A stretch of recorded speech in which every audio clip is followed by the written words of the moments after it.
തെരുവുകളിലും school പറമ്പുകളിലും നടന്ന് ice cream വിൽക്കുകയാണ് Abdulla കാക്കയുടെ തൊഴിൽ. രാവിലെ മുതൽ അദ്ദേഹം റോഡിലും ഇടവഴികളിലും തന്റെ ഐസ്ക്രീം പെട്ടിയുമായി അലയുന്നു. മുമ്പൊക്കെ സൈക്കിളിലായിരുന്നു കച്ചവടം. മലപ്പുറത്തുനിന്ന് പെരിന്തൽമണ്ണയിലേക്കുള്ള പ്രധാന റോഡിൽ വടക്കാങ്ങര എന്ന ഗ്രാമത്തിൽ അബ്ദുള്ള താമസിക്കുന്നു. അദ്ദേഹത്തിന്റെ പേര് അധികമാർക്കും അറിയില്ല. അറിയുന്നത് നീലക്കാക്ക എന്നു മാത്രം. ഐസ്ക്രീം പെട്ടിയുമായി സ്കൂൾ മുറ്റത്ത് എത്തുന്ന ഈ കാരണവർ കുട്ടികൾക്കും നീലക്കാക്ക തന്നെ. പക്ഷേ നാട്ടുകാർക്കും കുട്ടികൾക്കുമൊന്നും അറിയില്ല ഈ നിറത്തിനു പിന്നിൽ ചില തത്വദർശനങ്ങൾ ഉണ്ടെന്ന കാര്യം. നീലവർണ്ണം സന്തോഷം തോന്നുന്ന വിധത്തിൽ, അതായത് മിക്കവാറും ഒരു സ്വതന്ത്ര സ്വഭാവമുള്ള മനുഷ്യനാണ് ഞാൻ. അപ്പോൾ സ്വാതന്ത്ര്യത്തിന് പ്രതികരിക്കുന്ന ഒരു വർണ്ണമായിട്ടാണ് നീലനെ മനസ്സിലാക്കുന്നത്. ഒന്നാമതായിട്ട് ഇപ്പോൾ ചരിത്രത്തിൽ മുമ്പ് മഹാഭാരതമൊക്കെ വായിച്ചപ്പോൾ ശ്രീകൃഷ്ണനെ സംബന്ധിച്ച് കേട്ടിട്ടുണ്ട്. ശ്രീകൃഷ്ണൻ എല്ലാ മനുഷ്യന്മാരെയും പ്രതിനിധീകരിക്കുന്ന ഒരു വ്യക്തിത്വമായിരുന്നു എന്നാണ് നമ്മൾ മനസ്സിലാക്കുന്നത്. ആ വിധത്തിൽ നമുക്ക് ശ്രീകൃഷ്ണനോടും ശ്രീകൃഷ്ണൻ്റെ ആ വ്യക്തിത്വത്തിനോടും നമുക്ക് അനുഭവമുണ്ട്. ആ വിധത്തിൽ സ്വാതന്ത്ര്യം ആഗ്രഹിക്കുന്ന നമ്മൾ ഈ വർണ്ണത്തിനോട് ഇഷ്ടപ്പെടുന്നു എന്നാണ് എൻ്റെ വിശ്വാസം. 50 കൊല്ലമായി നീല മാത്രമേ ധരിക്കുന്നുള്ളൂ. പണ്ട് മംഗലാപുരത്ത് പണിയെടുത്തപ്പോൾ തുടങ്ങിയതാണ്. അന്ന് നീലനിറം ആ ജോലിക്കും ഇണങ്ങിയതായിരുന്നു. തിരിച്ചു നാട്ടിലെത്തിയിട്ടും അത് ഉപേക്ഷിച്ചില്ല.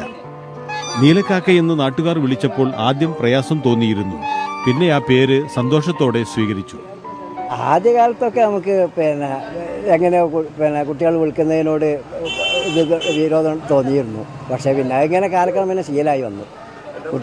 കുട്ടികൾ വിളിക്കുന്നത് പോലെ തന്നെ ആയിക്കോട്ടെ എന്നുള്ള അനുഭവത്തിലാണ് പിന്നെ ആ നീല ഷർട്ട് തന്നെ വീണ്ടും വീണ്ടും ഉപയോഗിച്ചു കൊണ്ടിരിക്കുന്നത്. അതിനോടിപ്പോൾ വിരോധമൊന്നുമില്ല.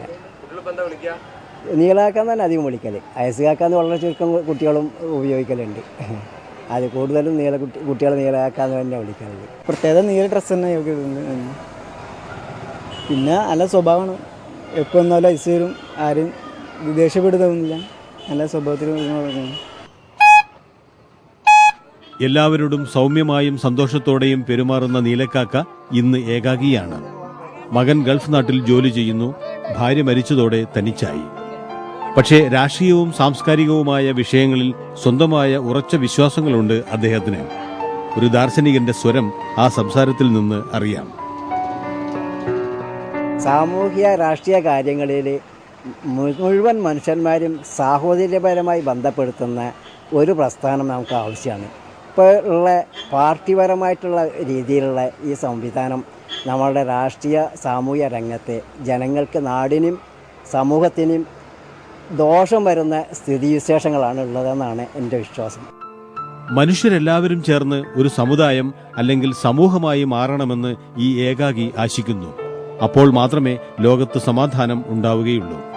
നീലക്കാക്കയുടെ ഇത്തരം ചിന്തകൾ പലർക്കും ഇഷ്ടമല്ല. പക്ഷേ അതൊന്നും അദ്ദേഹം വകവയ്ക്കുന്നുമില്ല. നമുക്കിഷ്ടപ്പെട്ടതും നല്ലതുമാണെന്ന് തോന്നുന്ന കാര്യങ്ങൾ ഞാൻ തുറന്നായി പറയുന്നു. അത് യാഥാസ്ഥികന്മാർ എത്രയോ നമ്മളുടെ സമൂഹത്തിലുണ്ട്. ഇപ്പോൾ പുരോഗമനവാദികളെന്ന് പറയുന്ന ജമാഅത്ത് മുജാഹിദുകൾ കൂടിയും യാഥാസ്ഥികന്മാരിലേറെ യാഥാസ്ഥികന്മാരായിട്ടാണ് എൻ്റെ അനുഭവത്തിൽ. ഇത് നീല നിറത്തിന്റെ മാത്രം വിവരണമല്ല. ഏകാഗിയായ മനുഷ്യന്റെ അലച്ചിലിന്റെയും ജീവിതത്തിനുമേൽ അയാൾ സ്വയം സൃഷ്ടിച്ചെടുക്കുന്ന സ്വാതന്ത്ര്യത്തിന്റെ കൂടി കഥയാണ്. മറ്റുള്ളവർക്ക് മധുരം വിറ്റ് കൈപ്പേറിയ സ്വന്തം ജീവിതത്തെ മുന്നോട്ട് കൊണ്ടുപോകുന്ന ഒരു മനുഷ്യന്റെ.